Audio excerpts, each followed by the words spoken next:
ఇవాల్టి offer of the day APPSC లేదా TSPSC మీరు ఏదైనా సరే గ్రూప్ 2 ఫుల్ కోర్స్ అంటే ప్రిలిమ్స్ కమ్ మెయిన్స్ కోర్సు ఈరోజు జాయిన్ అయ్యే వాళ్ళకి కేవలం 4999కి మనం అందిస్తున్నాం. ఇది లైఫ్ టైం వ్యాలిడిటీతో వస్తుంది. రేపొద్దున్న మళ్ళీ కొత్త నోటిఫికేషన్లు వచ్చి కొత్త నోటిఫికేషన్లో కొత్త సిలబస్ ప్రకారం గవర్నమెంట్ రిలీజ్ చేసినా సరే వాటికి తగ్గట్టు మళ్ళీ మేము క్లాసెస్ చెప్తాము. ఆ క్లాసెస్కి మళ్ళీ పే చేయాల్సిన అవసరం లేదు. It comes with life time validity. 499 అంటే 9999 దీని ఫీజు. ఇవాళ జాయిన్ అయ్యే వాళ్ళకి మాత్రం 4999కి అందిస్తున్నాం. ఏ డౌట్ ఉన్నా మీరు ఈ నెంబర్కి కాల్ చేయొచ్చు. ఇవాళ మిడ్-నైట్ వరకు ఆఫర్ ఉంటుంది. యాప్లో డైరెక్ట్గా పర్చేజ్ చేయొచ్చు లేదా కాల్ చేసి యూజ్ చేసుకోవచ్చు ఈ ఆపర్చునిటీ. టీఎస్పీఎస్సి త్వరలో నోటిఫికేషన్ వస్తుందని ఎక్స్పెక్ట్ చేస్తున్నారు. సో ఆల్రెడీ మనం సిలబస్ కవర్ చేసి ఉన్నాము. మీరు చక్కగా ఎప్పటి నుంచే you can kick start your preparation. Don't miss this. UPSC aspirants అందరికీ అద్భుతమైన offer of the day NCERT foundation course ఇవాళ జాయిన్ అయ్యే వాళ్ళకి కేవలం 999 రూపాయలకి మనం అందిస్తున్నాం. సో ఇవాళ ఎవరైతే జాయిన్ అవుతారో వాళ్ళకి సువర్ణ అవకాశం ఉంది. So make use of this. Doubt ఉంటే ఈ నెంబర్కి కాల్ చేయండి. మన వెబ్సైట్ లేదా యాప్లో డైరెక్ట్గా కూడా మీరు పర్చేస్ చేసుకోవచ్చు. So look at this article. No review on cards for Paytm payments Bank curbs.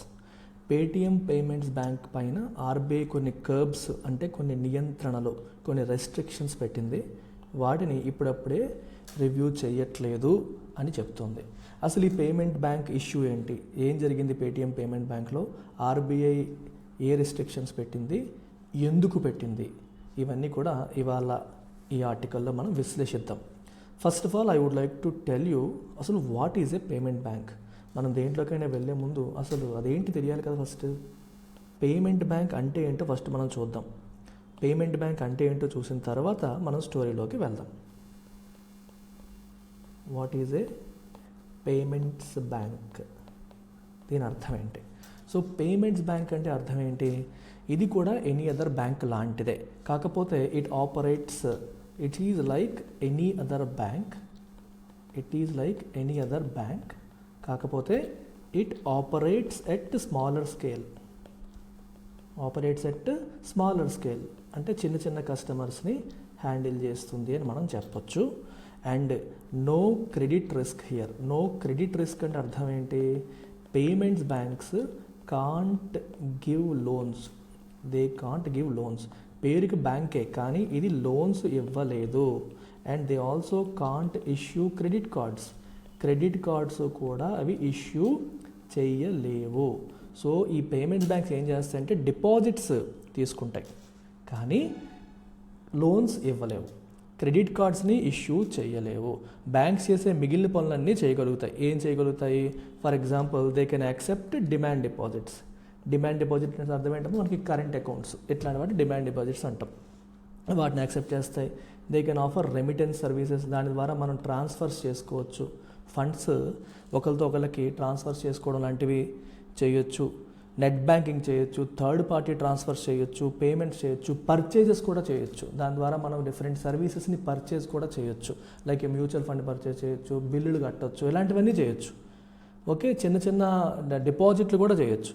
కానీ పేమెంట్స్ బ్యాంక్ అనేది లోన్స్ అనేది ఇవ్వకూడదు, క్రెడిట్ కార్డ్స్ని కూడా ఇష్యూ చేయకూడదు. అందుకే నో క్రెడిట్ రిస్క్ అని చెప్పి అన్నాం. అయితే ఈ పేమెంట్స్ బ్యాంక్ కాన్సెప్ట్ ఎందుకు వచ్చిందంటే మనకి కొంచెం వెనక్కి వెళ్ళాలి స్టోరీలో. 2013లో ఏం జరిగిందంటే ఆర్బీఐ వాళ్ళు ఒక కమిటీని కాన్స్టిట్యూట్ చేశారు. ఏంటి ఆ committee? Doctor Nachiket more committee. చాలా ఇంపార్టెంట్ యూపీఎస్సీ వాళ్ళు. డాక్టర్ నచికేత్ మోర్ ఆధ్వర్యంలో ఒక కమిటీని ఏర్పాటు చేయడం అనేది జరిగింది.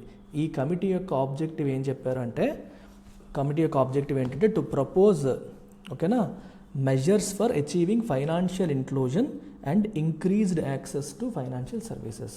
ఫైనాన్షియల్ ఇంక్లూజన్ అనేది కావాలి అంటే ఫైనాన్షియల్ సర్వీసెస్ అనేవి అందరికీ అందాలి. బిగ్ బిజినెసెస్కే కాదు, స్మాల్ బిజినెసెస్కి కూడా అందాలి. రూరల్ ఏరియాస్లో, దూర ప్రాంతాల్లో ఉన్న వాళ్ళకి కూడా ఫైనాన్షియల్ సర్వీసెస్ అనేవి అందుబాటులోకి రావాలి.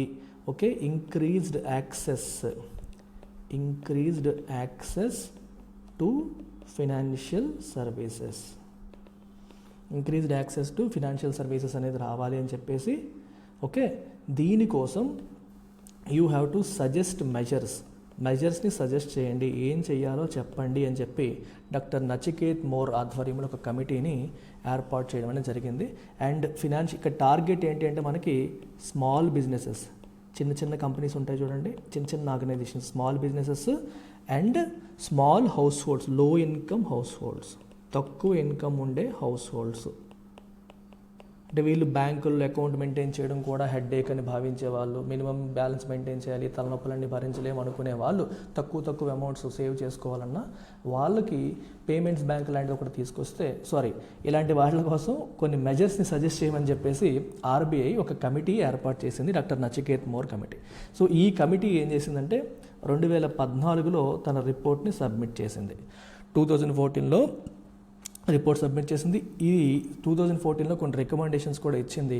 ఆ రికమెండేషన్స్లోనే ఒక recommendation to establish specialised banks or payments bank లాంటివి మీరు స్టార్ట్ చేయండి, వాటిని ఎస్టాబ్లిష్ చేయండి అని చెప్పేసి ఆర్బీఐకి నచికేత్ మోర్ కమిటీ రికమెండేషన్ ఇవ్వడం అనేది జరిగింది.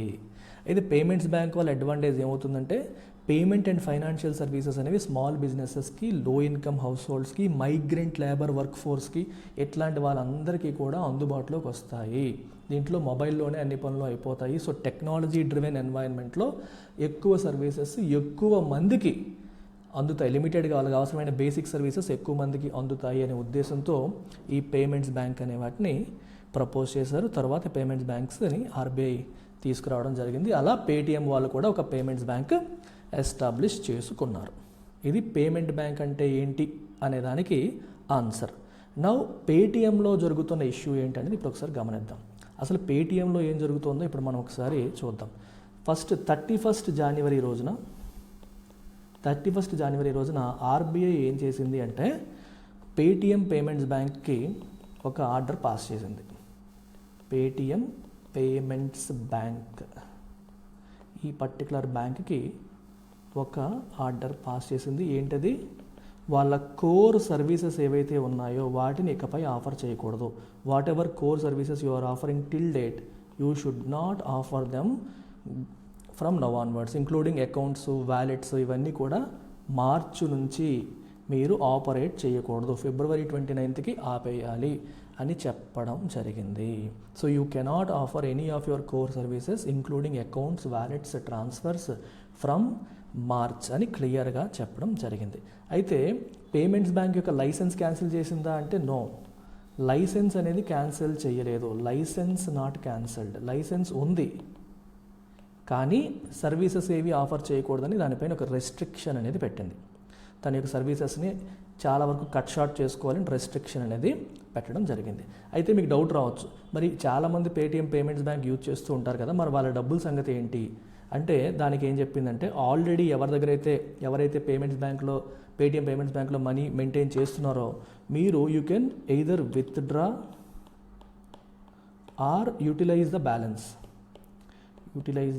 మీ ఏదైతే బ్యాలెన్స్ పేటిఎం వాలెట్లో మీరు మెయింటైన్ చేస్తున్నారో దాన్ని మీరు యూజ్ చేసుకోవచ్చు. 29th లోపు దాంతో ఏవైనా సర్వీసెస్ పర్చేస్ చేసుకోవాలంటే చేసుకోవచ్చు, లేదా విత్డ్రా చేసుకోవాలంటే చేసుకోవచ్చు. మీ దగ్గర ఎంతైతే అవైలబుల్ బ్యాలెన్స్ ఉందో అదంతా చేసుకోవచ్చు, కానీ ఫర్దర్ టాపప్ చేయకూడదు. ఓకే, మళ్ళీ నేను ఇంకా టాపప్ చేస్తాను, ఇంకా మనీ యాడ్ చేస్తాను లాంటివి చేయకూడదు. ఉన్నంత వరకు మనం వాడేసుకోవచ్చు అనేది ఇక్కడ చెప్తున్న మాట. ఓకేనా? సో దానికి ఉన్న అసలు payments bank, Paytm payments bank ఏమిస్తుందో ఆ సర్వీసెస్ తీసుకుంటే మీరు it is offering so many services. For example it is accepting deposits. ఓకేనా? అలాగే డిపాజిట్స్ని యాక్సెప్ట్ చేస్తుంది, వ్యాలెట్ సర్వీసెస్ అందిస్తుంది, అలాగే ఫాస్ట్ ట్యాగ్స్ అందిస్తుంది.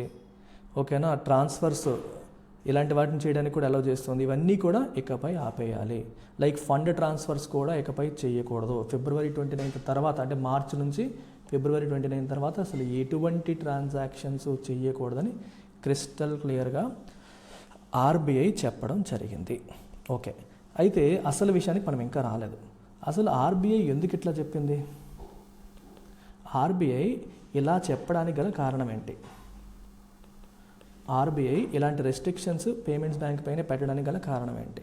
క్లియర్గా రీజన్స్ అనేవి సాలిడ్గా చెప్పలేదు, కానీ probably it could be due to KYC compliance. RBI రూల్స్ని వీళ్ళు కంప్లై చేయట్లేదు అనే రీజన్ వల్ల అయి ఉండొచ్చు. కంప్లైన్స్ అనేది ఒక రీజన్ అయి ఉండొచ్చు. అలాగే ఐటీ రిలేటెడ్ ఇష్యూస్ కూడా అయి ఉండొచ్చు. సో ఆర్బీఐ చెప్పడం అయితే ఏం చెప్పిందంటే మనకి బయటికి, సో ఒరిజినల్గా చెప్పడం, సో ఐటీ రిలేటెడ్ ఇష్యూస్ ఇట్లాంటివన్నీ రీజన్ అయి ఉండొచ్చు. కాకపోతే ఆర్బీఐ ఈ యాక్షన్ ఎప్పుడు తీసుకుందంటే ఒక ఆడిట్ రిపోర్ట్ వచ్చిన తర్వాత. ఈ ఆడిట్ రిపోర్ట్ ఏం చెప్పింది అంటే పర్సిస్టెంట్ నాన్ కంప్లైన్సెస్, చాలా వరకు ఆర్బీఐ రూల్స్ని వీళ్ళు ఫాలో అవ్వట్లేదు. పర్సిస్టెంట్ నాన్ కంప్లైన్సెస్, అలాగే కంటిన్యూడ్, ఆర్బీఐ యూజ్ చేసిన పదజాలం అది, కంటిన్యూడ్ మెటీరియల్ సూపర్వైజరీ కన్సర్న్స్,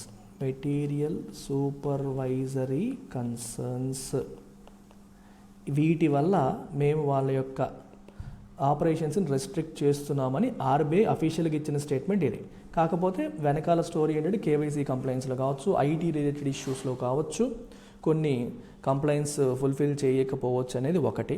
ఇంకొక పాయింట్ ఏంటి కూడా ఇక్కడ ఏం మాట్లాడుతున్నారంటే, ఇప్పుడు ఈ పేటిఎం పేమెంట్స్ బ్యాంక్లో కొన్ని లక్షల మంది డిపాజిటర్స్ యొక్క మనీ ఉంది, డిపాజిటర్స్ యొక్క ఇన్ఫర్మేషన్ కూడా ఉంది. అనుమానం ఏంటి అంటే ఈ ఇన్ఫర్మేషన్ అనేది వాళ్ళు బయటికి లీక్ చేస్తున్నారేమో, లేదా ఈ ఇన్ఫర్మేషన్ బయటికి లీక్ అవ్వకుండా వేరే వాళ్ళకి వెళ్లకుండా ఎనఫ్ సేఫ్ గార్డ్స్ అనేవి తీసుకోవట్లేదేమో అన్న భయం కూడా ఉంది.